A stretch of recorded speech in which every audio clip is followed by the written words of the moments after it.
Sa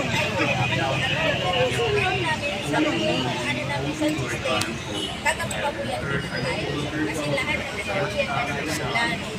Pag gising ko po, tinanong ko yung anak-anak ko na operator ng system. Yung anak ko sabi ko sa akin ka, wala na tayong wala na tayong wala na tayong pero yung babae nag-start na nagpapasuwa, tapos na ano na, kanta-kanta na, inayan ko na lang kasi akala ko makampi. Pupunta kami naman na siya doon, dala-dala na namin yung talon na puti.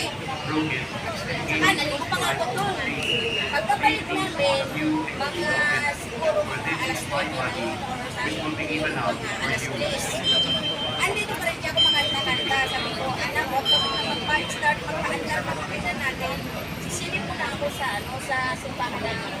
Ano ba ang similar way of Kumulita ko na pinalagay tao isa na sa taas na lumapit na ako sabi ko, anak, pwede mo na yan i-ulit na natin kasi marami ang nakakasabi na hindi pa daw sila mag-charge. Tapos yung yung babae na nakapula, anong niya yung dalawang anak ko na babae na magkanta-kanta. Yun naman parang wala naman kasi silang alam na yung kanta-kanta kasi inalong ang dahil sila magkanta. Maya-maya, si yung vlogger na ano na namin na supporter ni Sara Duterte, pinagsabihan kami na huwag masyado yung kasi hindi patapos ko yung lista. Tapos siya, ayaw niya siya, para mapit lang, siya pumunod lang kayo natin sa system doon. Hindi po. Hindi po kasi ganito po yun. Nung nagkakagulo na kasi marami na rin lumapit kasi okay na yung kapatid kami bawal kami po anak, patay mo na yung sa kanaling high stars, mag-alaw na, makapayagan na tayo. Sabi na hindi. Nagsalita pa siya, nag-explain na ibig sabihin na nagkamit siya ng ng pula, nagkamit na ng mga Marcos. Gusto, malapit na rin naman, parang nag-misunderstanding na rin kami. Yun. Sabi niya, kaya niya ako sabi niya, bakit? Sabi niya, ayaw mo sila magkakapit. Balik ako kung sabi ko doon. May binanggit siya, mic ba yun? May mic na pero doon sa taas na sinabi niya, ang kakapi niya, sabi niya, si Marcos. Sabi ko, mali ka. Kung yaya ko sabi ko, from Mindanao, dala-dala ko ang Duterte, hindi Marcos. Siguro napagutusan yun na magulo para kami maano naman sa social media na may ganitong gulo para kami mapaalis. Hindi po.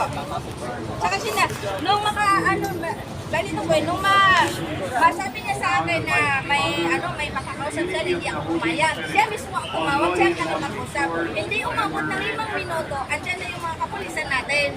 Yun na, marami nang nagsidatingan ng mga kapulisan. Sabi ko, gusto na kita. Tapos siya ang nag-explain na magpa-interview sa mga kapulisan. Maya-maya, pinakinggan niya yung explain ng kapulisan sa ganitong management ng Robinson. Tapos nag-explain naman itong taga-Robinson, bigla-bigla na siya parang bumaliktad na. Dahil una nang sabi, from Mindanao siya, supporter daw siya kuno ng Duterte. Tapos maya-maya, bumaliktad doon ako, sabi ko, pisto ka na. Kanina sabi ko, ang mo sa akin, maka-Duterte ka. Ngayon, bumaliktad ka na, tapos may binulong ka pa sa akin.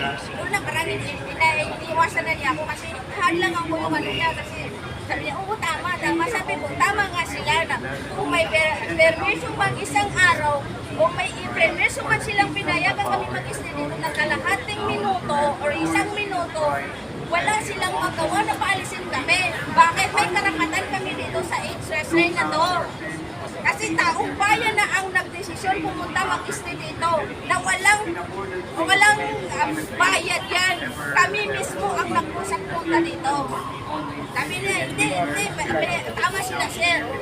Kaya doon na, gusto namin na iba na, balimbing na yun. Alin yung Moreno po, from Pigit North na ba? Yes, from Pigit North na ba?